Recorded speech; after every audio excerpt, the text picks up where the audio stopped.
Hi, I'm Brian Mullen, and this is Balls Out Physics, episode 5.1, Propulsion in a Vacuum Chamber. Now, in the last episode, in episode 5, I stated that space sucks, and a lot of people said that that's not true. And I made this video to kind of explain why I think that is true, or would be true if it exists as we've been taught, and why it would be different from a vacuum chamber that we would construct on Earth. And so I started working or thinking about how a vacuum container would be constructed, and thankfully somebody had already messaged me about some experiments he had been doing on his own with CO2 cartridges. So I have to say thank you, Rob, for giving me this idea. But I thought about a CO2 cartridge, and the CO2 cartridge somehow suspended in a chamber, in a vacuum chamber like this. I've got the CO2 cartridge, as you can see I traced it, suspended from a string, and the idea would be that we suspend it from a string because we have to deal with weight on Earth, and we'd rig up something, which is this little green line here, some kind of pin that would rotate and puncture the end of the CO2 cartridge. Okay, and that would spray the contents of the CO2 cartridge out, and we'd be able to test whether it works or not. But thinking about this, thinking about how a CO2 cartridge works, right now in this CO2 cartridge there is compressed carbon dioxide, and the carbon dioxide, the compressed gas, is pushing on the inside of the container, kind of like I showed in the last video with the compressed oxygen. Okay, but at the same time, the air pressure, the 14.7 psi that I also pointed out was considered atmospheric pressure, is pushing back on the container. So the net difference between the CO2 pushing on the inside of the container and the atmospheric pressure, or the air pressure pushing on the outside of the container, is how you determine what force is on the actual container. And then the container has to be strong enough to resist that force, or it would rupture. And so, since if you puncture the end of this CO2 cartridge, all the CO2 is going to come flying out. If you had it in your fingers, it would want to shoot out of your fingers, right? And I believe that's because, yes, the thrust is creating a reaction on the CO2 cartridge and pushing it, but also the CO2 is pushing against the air, and the air is pushing back. Okay? Whereas in a vacuum, I don't think you would have that.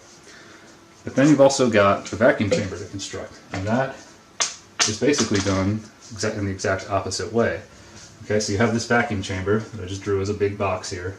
I actually got this idea from watching something Mythbusters did, and you'd have to have a pump on it to suck all the air out.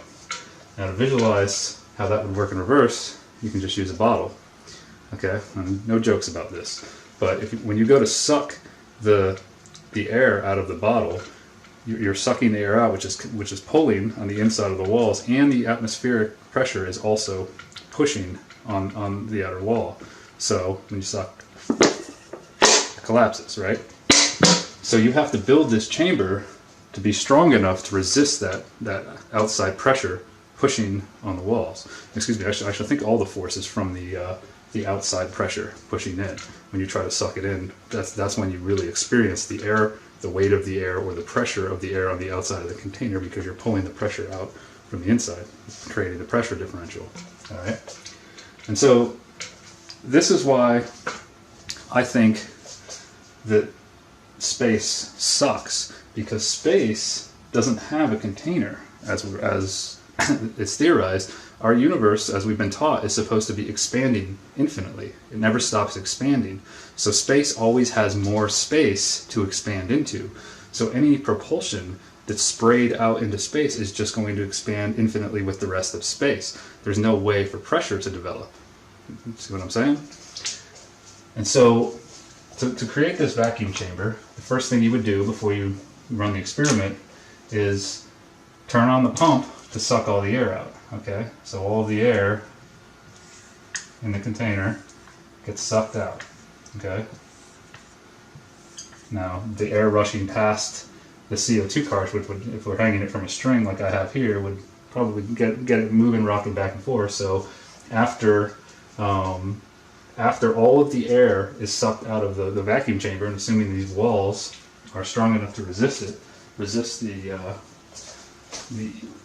the air pressure that is pushing on it from the outside, then we now have a vacuum, or vacuum chamber, with zero pressure, not negative pressure, or like I said in episode 5, or that not a constant sucking pressure. Once the pump kicks off and you don't have any stuff or any air left inside the vacuum chamber, then you just have this positive pressure pushing on the wall, and the pressure in here is essentially zero.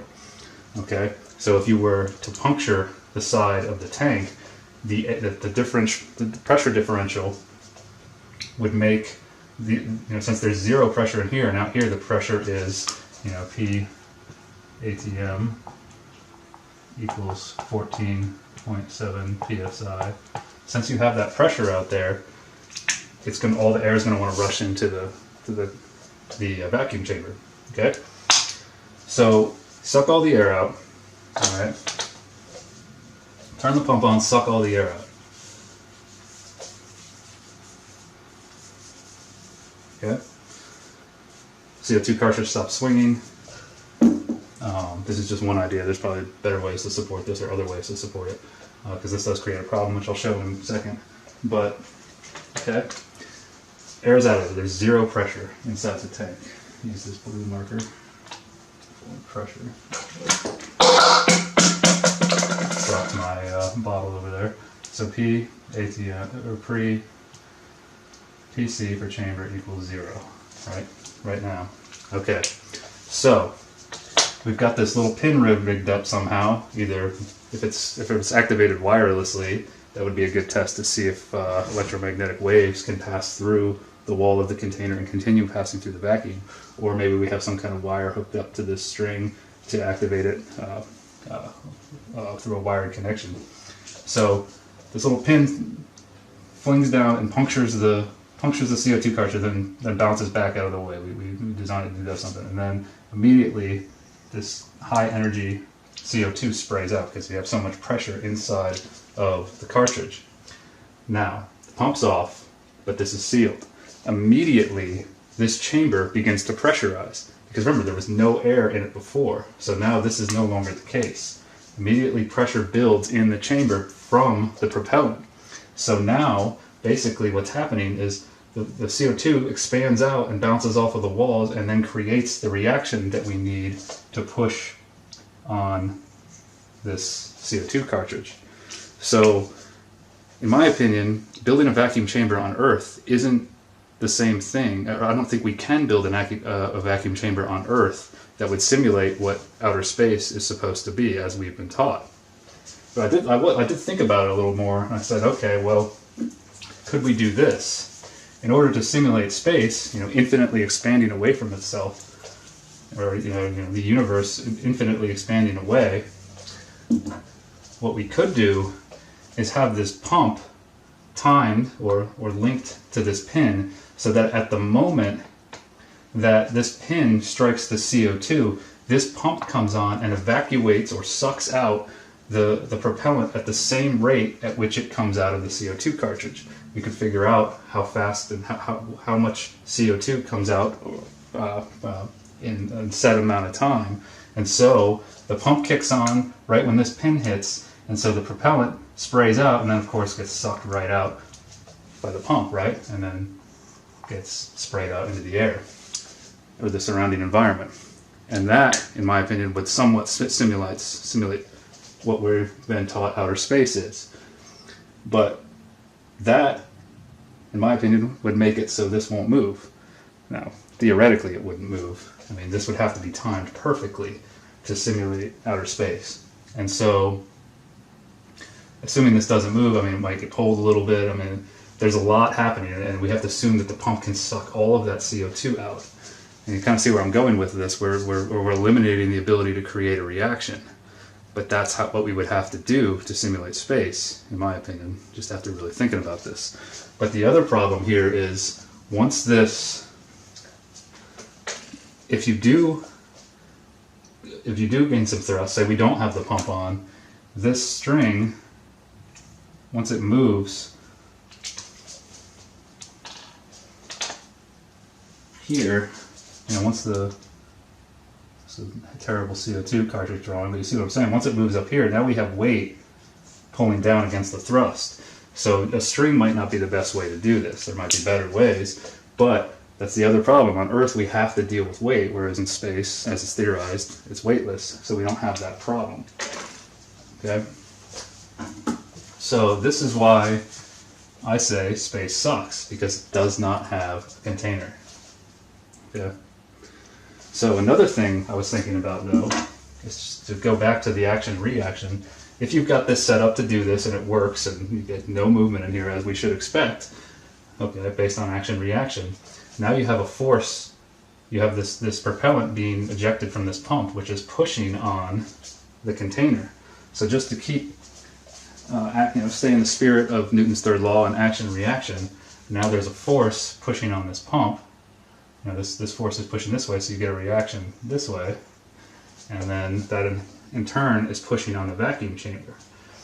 Now, chances are that force isn't going to be very large, and the weight of the container is enough to create friction between the ground, which I have here by these dashed lines. Is typically how we sketch ground in structural engineering. You'll have the weight of the container multiplied by a friction coefficient will give you a resulting force of friction here, which will resist that force and keep it from moving. Okay, so just keep that in mind. So this is why I don't think we can even really, this would be so hard to time and do, and we're essentially defeating the purpose of the propellant by sucking it out as it's sprayed out of the CO2 cartridge. But the point of doing this episode is to show that when the CO2 leaves the cartridge in space, or what it would be compressed oxygen, but this is a pretty good representation of how those little jets work. When the oxygen is sprayed out into space, it just expands with space. There's nothing to push back. Whereas if you didn't have this pump on, as I've got shown here, you don't have the pump on, then the container fills with the CO2 propellant, and it becomes pressurized again, and so that would affect this. It would create a reaction, and you would probably see the CO2 cartridge move. So just wanted to go over that real quick and explain why I said space sucks and why it wouldn't suck in a container unless we had the pump turned on. So thought I'd make this short video, and to continue thinking about the action-reaction process, I'm planning to do another sub-video, 5.2, in which I want to use a spring in lieu of the compressed gas to simplify things, and to show why I don't think conservation of momentum would work, or using that principle would show that the gas could propel the spacecraft, because it's really based on, the conservation of momentum is really based on Newton's third law. So until next time, we'll keep looking at this problem and get into some different stuff with episode 6. So see you then. Peace.